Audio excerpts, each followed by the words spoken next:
The last man left in the building wasn't the CEO, the lawyer, or the tech genius. It was a janitor named Harold, who was about to uncover a mistake that could cost the company millions.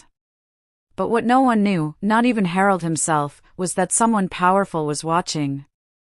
And by the time the lights shut off that night, everything would change. The building had gone to sleep hours ago, but Harold was still moving, his old leather boots creaking against the marble floors, the same pattern he'd walked for 17 years. Office lights flickered off behind him, one by one, as he made his way down the 39th floor hallway, slow but steady, a limp in his left leg from a roofing fall back in '85 that never fully healed. It was just after 11:30 p.m., and all you could hear was the low hum of the AC and the quiet click of his cart's wheels. Most of the city below had already surrendered to the dark, but Harold didn't mind being the last one standing. He preferred it. In the silence, there were no pretenses, no fake smiles or managers trying to avoid eye contact as they stepped around him like he was part of the furniture. Just the smell of Lysol, fresh paper, and the soft echoes of a building breathing in its sleep.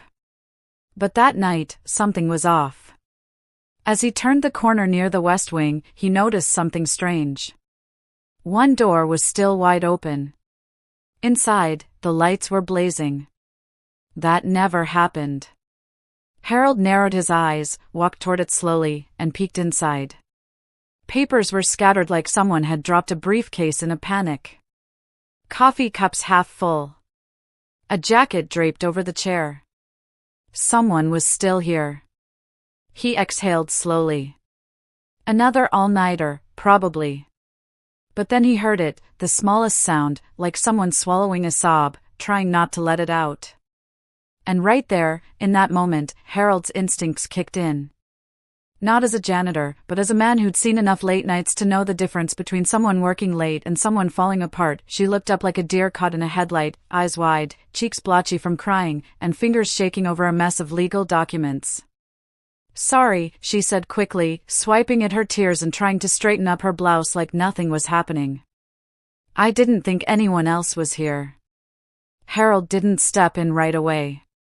He stood in the doorway, watching her silently, studying the signs, mismatched paragraphs, a red-inked folder, her name badge dangling sideways, Jenna Myers, junior paralegal. Her desk was a hurricane. Her energy was worse. She looked young, maybe late 20s, but not naive. Just crushed. Harold finally spoke in that low, gravel voice that carried years. "You all right, miss?" She gave a tight laugh that turned into a sigh. "I might have just tanked $1 million real estate contract. Missed a clause. Wrong zoning paperwork. Client flies in tomorrow morning. If I can't fix this, they'll pin it on me." Harold nodded once, not in judgment, but in recognition. He'd seen that look before. On his daughter when she lost her scholarship. On himself when he missed 3 weeks of work to sit beside his dying wife's hospital bed. That look when the world feels like it's collapsing and everyone else already clocked out. "You mind if I come in?" he asked, stepping gently into the room. Jenna hesitated, then nodded, embarrassed. "There's nothing you can do." But Harold knew better. He'd lived long enough to know that most of the time, folks don't need you to fix their mess. They just need someone who isn't judging them while they try to sweep it up. Harold pulled up a chair slowly, each movement deliberate, like he was taking the weight off more than just his legs. He sat beside her, not across from her, no desk between them, no hierarchy. Just two people under fluorescent lights past midnight, surrounded by paper, panic, and the quiet echo of potential failure. He didn't pretend to know legal contracts, didn't offer canned advice like, "You'll figure it out." No, he opened with something stranger. "Back in '92, he said, "I was cleaning a courthouse downtown, night shift, just like now. I used to mop outside courtroom B during a trial where they were sending the wrong man to prison. You could feel the lies in the air. Defense attorney was green. Lost his place reading. The kid on trial was shaking. I remember thinking, Lord, someone's gonna fall apart in here, and nobody's gonna stop it." Jenna looked at him, curious despite herself. "What happened?" He shrugged. One of the jurors fainted. Whole trial paused. Judge took a recess. That green lawyer got 10 minutes to regroup, reframe, pull himself together. When court resumed, he lit up that prosecution like fireworks. Got the kid off. Jenna blinked, wiping her eyes again. So, what? You're saying I should hope someone faints tomorrow? Harold chuckled. I'm saying sometimes pressure scrambles your mind, and you need 10 minutes and another pair of eyes to make sense of it again. Doesn't have to be fancy. Just has to be human. He leaned forward slightly. So, tell me what happened. Start from the top. I don't need the legalese. Just tell me what you were trying to say. In that moment, something shifted. Jenna didn't see a janitor. She saw someone who wasn't in the storm, offering to be a calm pair of hands to help guide the ship. And that, more than any consultant or superior, was what she needed most. They sat there for over an hour, side by side, papers spread across the table like a battlefield map. Jenna talked while Harold listened, sorting pages, stacking duplicates, uncapping highlighters with his weathered fingers and asking the kind of questions that cut deeper than any legal assistant she'd ever worked with. What matters to the client? What does the city need to approve? What's the worst-case scenario? His questions were simple, but they pulled clarity out of the chaos. Jenna, under all the stress, started thinking again. Real thinking. She told him how her dad used to say, "You don't steer the ship with panic. You steer with patience." Harold nodded, eyes low. Smart man. What happened to him? She hesitated. Lung cancer. VA said it was Agent Orange. He passed 3 years ago. He always told me not to let this job turn me into someone I wasn't. Harold looked at her then, really looked. Then don't. There was no fluff in his tone, no motivational speech. Just a crusty old man with a mop cart reminding her that clarity isn't about brilliance, it's about slowing down long enough to remember why you're even here. You know why I still clean this place? He asked suddenly. I've had chances to retire. Hell, I've been offered easier gigs. But I raised 2 girls in this building. Paid for a funeral here. Prayed on these stairwells when I thought I'd lose the house. This place, whether they see me or not, it means something. So I treat it like it's mine. Because what you care for, right? Jenna didn't respond right away. But she looked at the papers again with a different set of eyes. Not scared ones, honest ones. And that made all the difference. 2 floors above, behind a thick door marked Executive Office, Restricted, a man who hadn't slept in 3 nights leaned forward on his elbows and stared at the black and white security feed glowing from a split screen. James Aldridge, founder, chairman, and, for the last 2 months, reluctantly reinstated CEO, had returned to the company after a corruption scandal ousted the board he once trusted. He was trying to rebuild from the top down, but nothing was working. Culture was broken. Trust was gone. Morale was dust. Then something on camera 27 caught his eye. A janitor wheeling a cart into an open legal office. At first, he squinted, annoyed. Why the hell is someone still cleaning down there? But then the feed showed Harold pull up a chair. Talk. Listen. Sort papers. Aldridge leaned in. Froze the frame. His breath caught. No way, he whispered. He recognized the man. 17 years ago, when Aldridge's father still ran the company, he introduced a young executive to a janitor in the old lobby, called him the backbone of the building. Don't ever step over this man to get to the boardroom, he had warned. And now, all these years later, here he was, still there, not scrubbing floors, but coaching one of his brightest junior staff through a crisis. Not with systems. With character. And Aldridge, who'd spent the last month in meetings with lawyers, auditors, and HR consultants, suddenly realized something bone deep: the company he built wasn't broken because of revenue or rebranding. It was broken because it had forgotten its roots. Forgotten people like Harold. The man who shut off the lights every night, but never stopped keeping the place alive. Aldridge stared at the screen like he'd just seen a ghost, the kind of ghost that doesn't haunt with fear, but with shame. His father's voice echoed in the back of his mind, gravelly, tired from years in the trenches of law and leadership, saying, "That man's got more backbone in his mop handle than half this building has in its suits." He remembered now. The old janitor in the gray uniform with the limp and the quiet eyes. He had been there during the firm's darkest days, through the death of Aldridge's mother, the messy lawsuits, the layoffs, the rebuild. Always present. Always early. Never needing a spotlight. Aldridge's father used to leave sticky notes on Harold's locker, "Thanks for patching that pipe. Appreciate you covering that weekend shift." But once the old man passed, the company got sleeker, shinier, colder. Those handwritten thanks turned into auto-filled surveys. The human soul was traded for profit margins. And yet Harold had stayed. Same shift. Same dignity. Same silence. And now here he was, not just mopping a hallway, but anchoring a stressed-out junior employee like a lighthouse in a storm. Aldridge leaned back in his chair, a slow exhale pushing from his chest like air escaping a pressure valve. He felt something unexpected. Not pride. Not surprise. Guilt. This man, the one he'd stepped past 100 times without noticing, was still doing the invisible work that held the whole building together, work no resume, no KPI, no leadership seminar ever teaches. It wasn't innovation or strategy that Jenna needed tonight.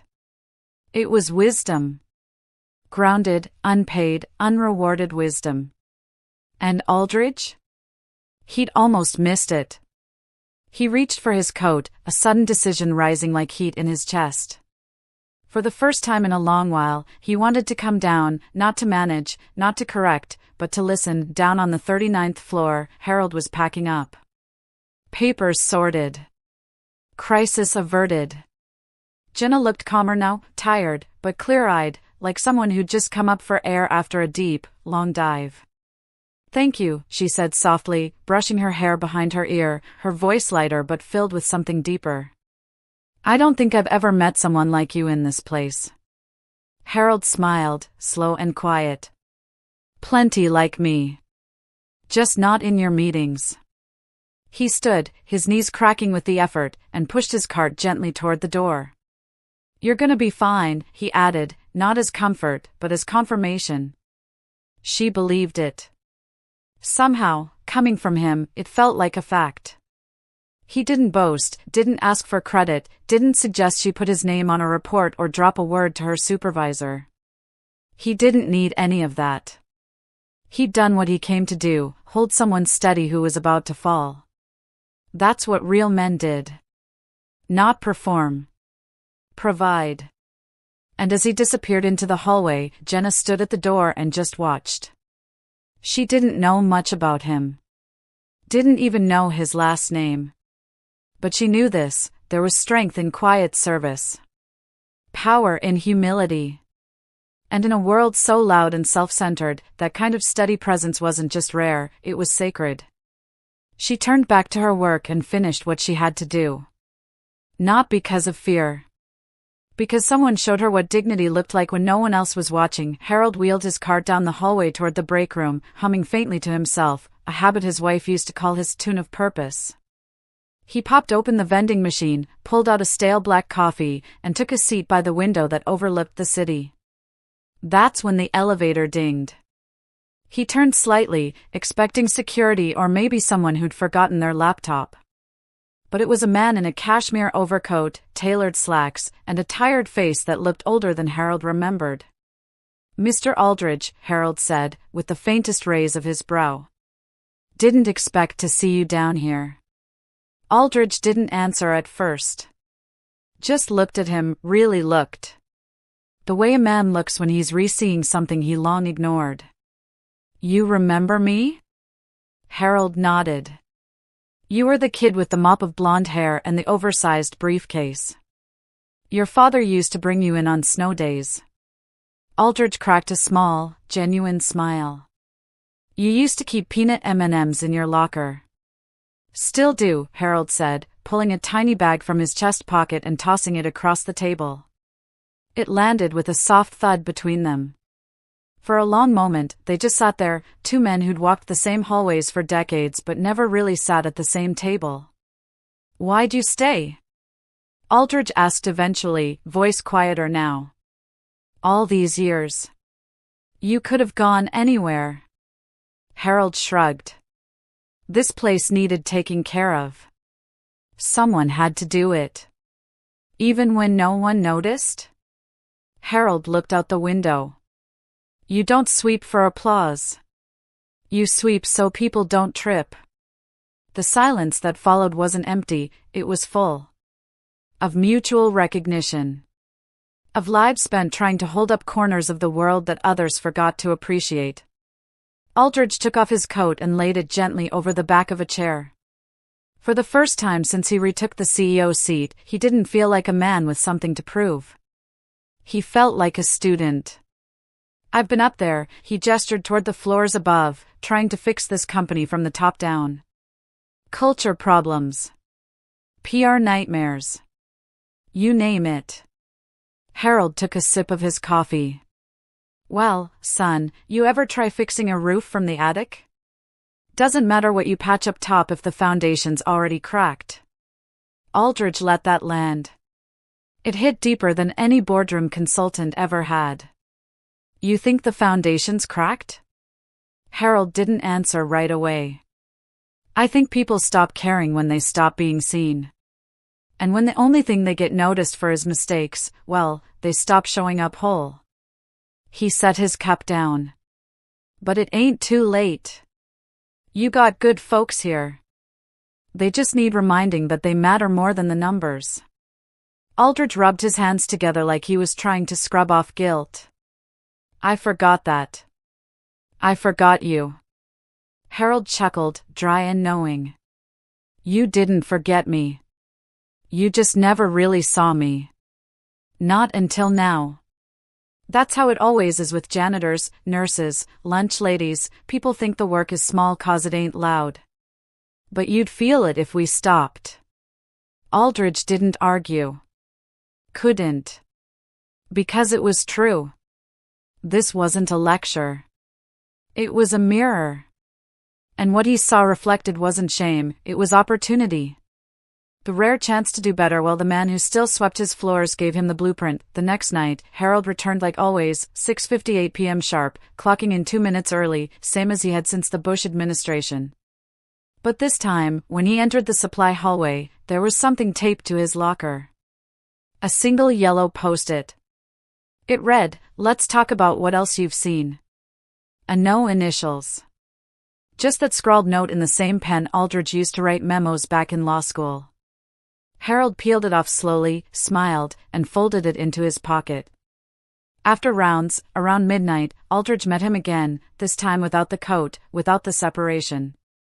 Just two men walking the building like old friends, reminiscing about corners of the company that hadn't been cleaned, literally or metaphorically, in years.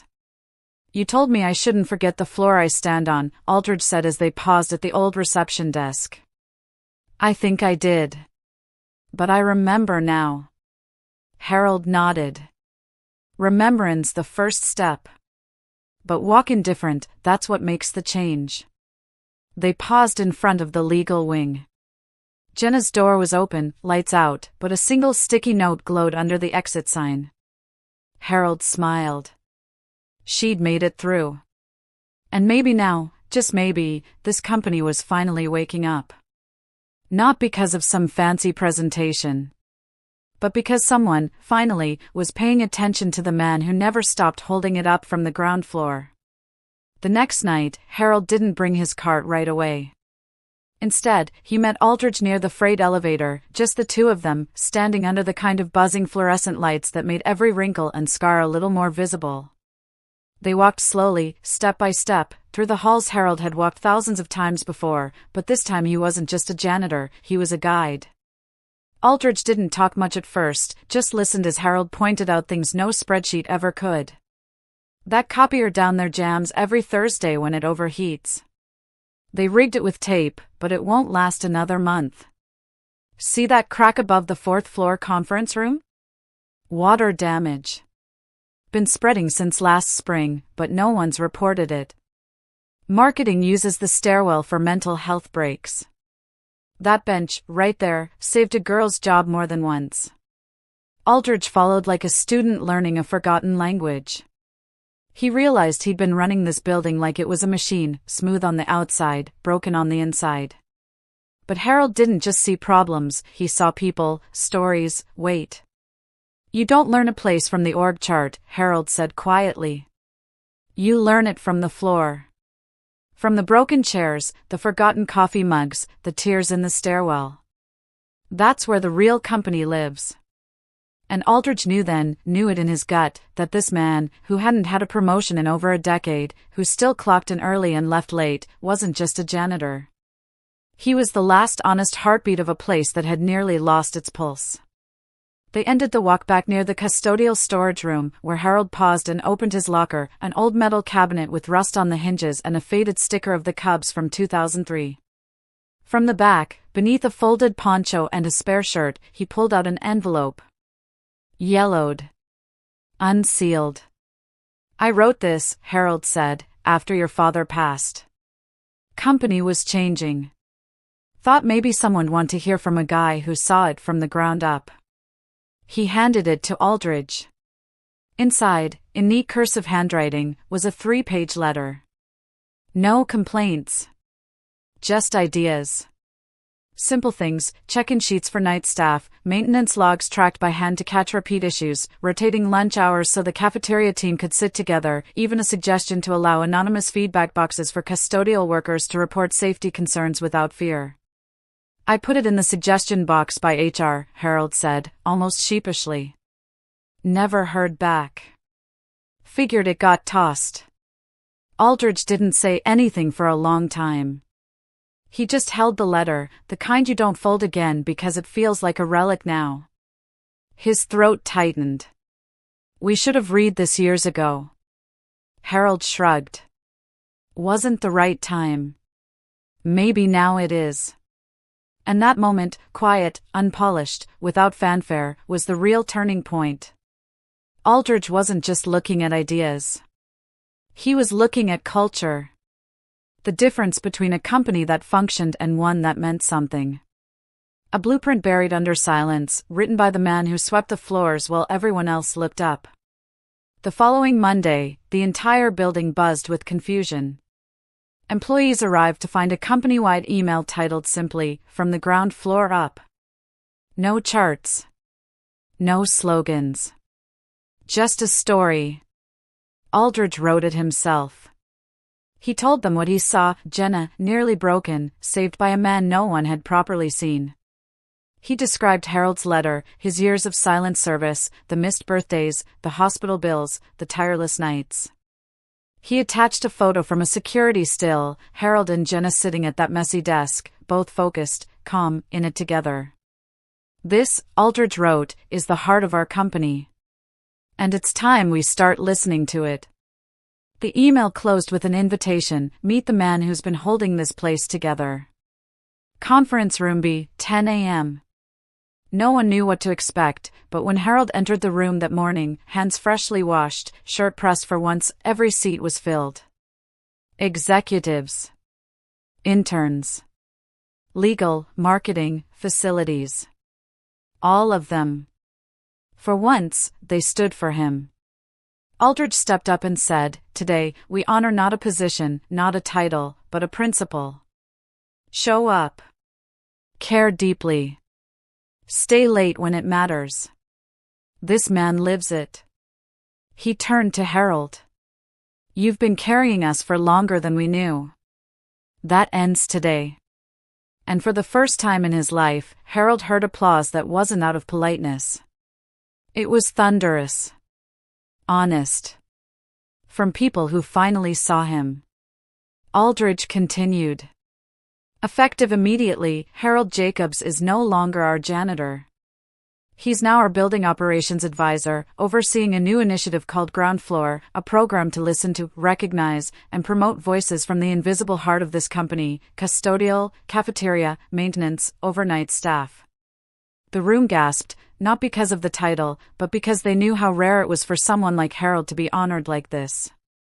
Jenna stood up, voice a little shaky but strong, and said, "He didn't just help me with paperwork. He reminded me why I wanted this job in the first place." Harold tried to say something, but the words caught. Instead, he reached into his shirt pocket, pulled out the old envelope, and held it up. "This ain't about me," he said, voice cracking just enough. "It's about all the people who keep things running when no one's looking. You don't have to be on the stage to make a difference.